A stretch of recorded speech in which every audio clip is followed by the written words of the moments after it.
কাঁচা লঙ্কা ধনেপাতা একটু দিয়ে সামান্য হলুদ দিলাম, সামান্য সামান্য ধনে গুঁড়ো দিলাম, স্লাইড লঙ্কা গুঁড়ো দিলাম, অল্প সামান্য একদম অল্প জিরে গুঁড়ো দিলাম, একটু কাঁচা লঙ্কা আমি ছোট ছোট করে টুকরো করে দিলাম, একদম যাতে বড় বড় হলে মুখে লাগবে, একটু ছোট্ট ছোট্ট করে, একটু ঝাল ঝাল না হলে ভালো লাগবে না নিরামিষ দিনে।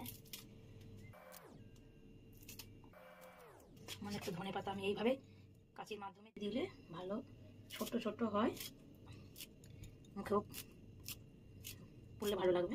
এইভাবে এই যে ছোট্ট ছোট্ট করে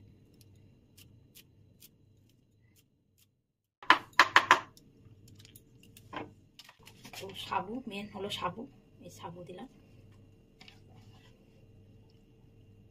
জল ঝরিয়ে দিতে হবে, যাতে জল থাকলে ভালো হবে না, জলটা ঝরিয়ে দিতে হবে। আগে একটু মেখে নিই,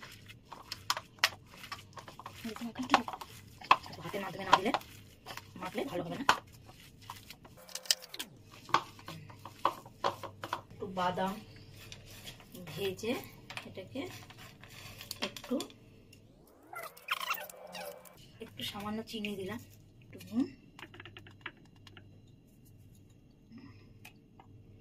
আবারও মেখে নিলাম। নিরামিষি দিনে এগুলো খেতে ভালো লাগে, সন্ধ্যের সময় চা বা কফির সাথে। ছোট্ট ছোট্ট হাতের মাধ্যমে এইভাবে এইভাবে আমি করলাম, যাতে এটা নিয়ে দিলে খেতে টেস্ট লাগে, মুচমুচাও হবে বা খেতেও ভালো লাগবে, বড় বড় হলে ভালো লাগবে না। একদম গ্যাস সিম করে দিয়েছি, এই অল্প অল্প করে এটাকে ভাজবো, সিম আছে।